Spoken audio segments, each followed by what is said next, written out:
ગટ્ટુ મને પૂછ્યા blue 4 wheel કોની છે? મેં કીધું આપણી નથી. તો એ કે લસરપટ્ટી દે. લસરપટ્ટી દીધી, લસરપટ્ટી ખાધીને મને લાગી ભૂખ, બટાકા બાફી નાખ્યા અને મેં કીધું હવે બનાવી નાખું સૂકી ભાજી. તો આપણી સૂકી ભાજી ભાખરીને થઈ ગયું. તો મેં કીધું ખાઈને સૂઈ જાઉં. તા અમારા બેન આવ્યા નાઈને કે તૈયાર કરી દે.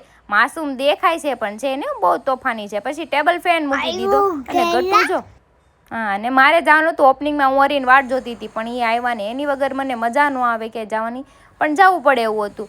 મનોજભાઈને લઈને વહી ગયા બેલી વિસ્ટામાં. સ્કિન કેરનું અહીંયા છે. તો જો આપણું શૂટ પણ થાય છે, બધું મેં વિઝિટ કરી લીધું. એનું આખું છે સ્કિન કેર વિઝિટ કર્યું ને મસાજર ને A to Z બધી બહુ સારી ત્યાં સ્કિન અને હેરની ટ્રીટમેન્ટ બધી થાય છે. તમે પણ એકવાર વિઝિટ કરજો. ત્યાં આવી ગયા હતા ત્યાં ખજૂરભાઈ, અને મેં ત્યાં થોડુંક શૂટ કરી લીધું હતું. સ્પીચ આપવાની હતી, સ્પીચ આપીને આવી ગઈ પછી નીચે.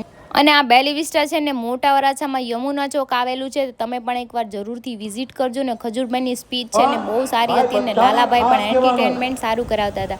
પછી અમને કે તમે ચાલો બધા સ્ટેજ પર, કેમ કે બધા ઇન્ફ્લુએન્સરને સ્ટેજ પર બોલાવીને થોડી સ્પીચ અપાવી અને કેક કટ કર્યું અને પછી જવાનું હતું ઉપર કે નાસ્તો મીધું. નાસ્તો નથી કરો પણ આ જો બધા ઇન્ફ્લુએન્સર ભેગા થાય ને પછી છે ને વાતુના ફડાકા દો.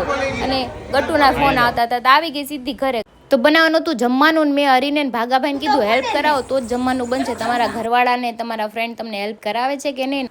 અને બનાવી નાખી મેં રગડા પૂરી. એકદમ યમી હતી, પણ રેસીપી તમને પછી શેર કરીશ.